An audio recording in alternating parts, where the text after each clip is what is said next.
حبايبي ازيكم عاملين ايه؟ يا رب تكونوا بخير. النهارده هنعمل مع بعض صينيه الجلاش بالمكسرات بطريقه سهله وسريعه وبسيطه جدا. هينجح معانا حتى لو اول مره بنعمله، وهيطلع معانا كمان احلى بكتير من اللي احنا بنجيبه من المحلات. يلا بينا مع بعض نبدا نشوف ايه المكونات اللي احنا محتاجينها والطريقه ازاي. اول حاجه بجهزها معايا، بجيب نص كيلو من الجلاش، وبجيب كمان صينيه من صواني الفرن يكون حجمها مناسب لحجم ورقه الجلاش. بدهن الصينية بمعلقتين من السمنة، بدهن القاعدة وبدهن الجوانب بتاعتها.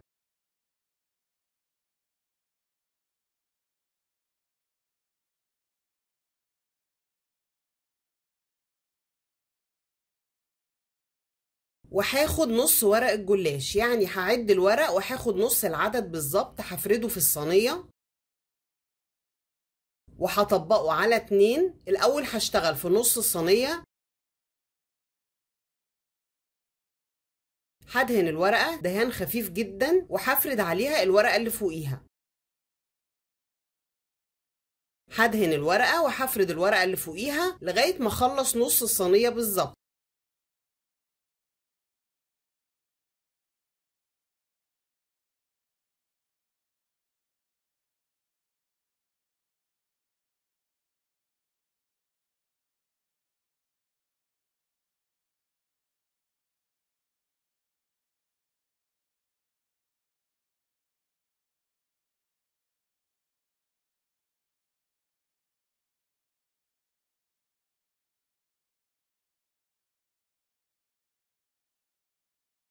وكده انا دهنت نص صينيه الجلاش. هلف الصينيه وهدهن النص التاني بنفس الطريقه، هفرد ورقه ورقه ادهنها دهان خفيف وافرد عليها الورقه اللي فوقيها. والطريقه دي طبعا اسهل واسرع بكتير من ان انا ادهن ورقه ورقه واظبط الورقه فوق التانيه. الطريقه دي بيبقى ورق الجلاش مظبوط من اول مره. لغايه ما خلصت نص الكميه كلها ودهنتها، وهضيف عليها اي حشوه متوفره عندي واي حاجه احنا بنحب طعمها، اي نوع مكسرات. انا عامله خليط من جوز الهند وفول سوداني وشويه من الزبيب، ومش بضيف عليها سكر خالص. هوزع الحشوه، هخليها كلها سمك واحد، وهوزع كمان على الحشوه معلقه من السمنه عشان تديها طعم حلو.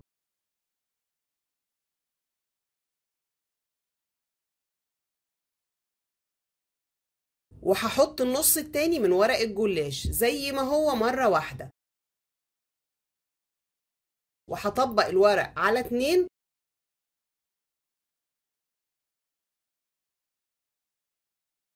وهكرر نفس الطريقة اللي أنا عملت بيها النص الأولاني من ورق الجلاش. هدهن وافرد الورقة اللي فوقيها، ده لنص الصينية بالظبط.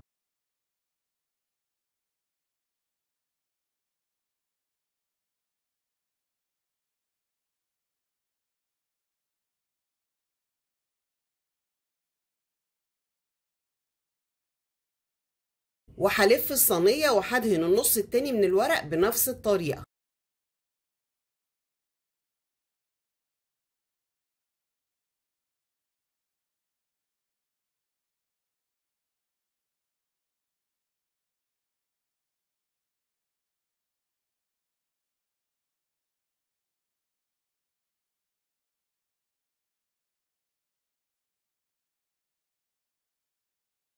لغاية ما بخلص الصينية كلها، مش بدهن الورقة الأخيرة. هظبط الجوانب بتاعة الصينية عشان يبقى شكلها حلو، وهدخلها التلاجة 10 دقايق ربع ساعة بالكتير عشان يبقى تقطيعها معايا أسهل والورق ما يتحركش. وفي الوقت ده هنجهز مع بعض الشربات. في حلة صغيرة هحط كوباية ونص من السكر، وهضيف عليها كوباية من المية ومعلقة صغيرة من عصير الليمون.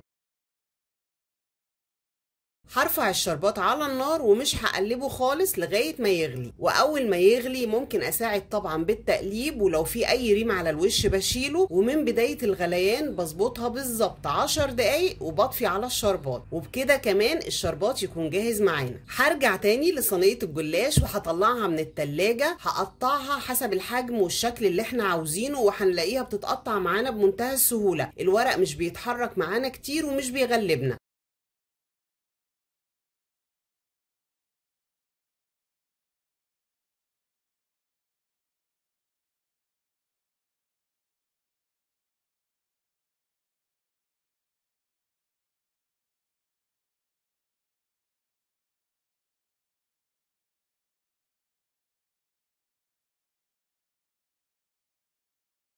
وبعد ما قطعت الصينية كلها هدهنها بمعلقتين من السمنة، مش همسح على الورق عشان ما يتحركش معايا، هوزع السمنة من فوق الورق، ورشه بالميه من البخاخه بتخلي الورق يكرمش ويدي شكل حلو قوي. وكده خلاص جاهزين ان احنا ندخل الصينيه الفرن. مشغله الفرن ومسخناه على درجه حراره 200. هدخلها الفرن وهفتح لها الشوايه بعد ما تاخد درجه لون حلوه من الجناب ومن تحت. هفتح لها الشوايه تاخد درجه لون حلوه من على الوش. هندخلها الفرن ونرجع نشوف شكلها ايه مع بعض. واول ما الجلاش بيخرج من الفرن ما شاء الله شكله حلو قوي ولونه تحفه. بسقيه على طول بالشربات. الشربات بيكون بارد والجلاش سخن. بسقيه بكميه الشربات اللي انا عاوزاها براحتنا، كتير او شويه حسب درجه التحليه اللي احنا عاوزينها. هسقي الصينيه كلها وهسيبه لغايه ما يبرد خالص. وبعد ما صينيه الجلاش بتبرد بتتقطع معايا بمنتهى السهوله، والقطع بتخرج طبعا بمنتهى السهوله. وده كده بيبقى شكل القطعه. ما شاء الله شكلها تحفه وطعمها حلو قوي، وزي ما شفنا سهله وسريعه جدا. اتمنى تجربوها وان شاء الله تعجبكم.